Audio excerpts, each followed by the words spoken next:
मौरी पहनाए सुंदर दुल्हा जाना है ससुराल। मौरी पहनाए सुंदर दुल्हा जाना है ससुराल। वहाँ लाडो है तैयार, हाथ में गजला लिए, हाथ में गजला लिए, जाए माला लिए।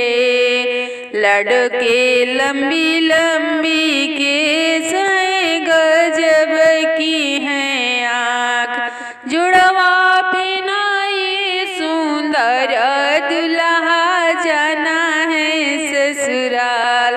चैन पहनाए सुंदर दुल्हा जाना है ससुराल।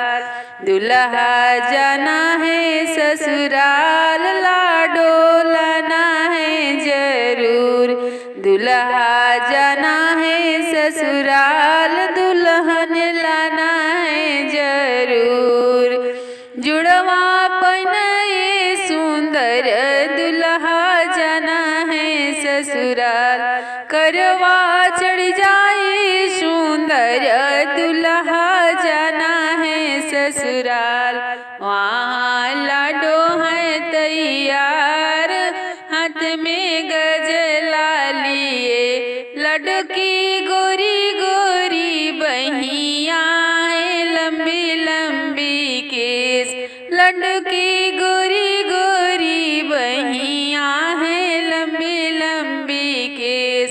हाथ में लिए है गजला, जय माला लिए। मौरी पहनाए सुंदर दुल्हा जाना है ससुराल।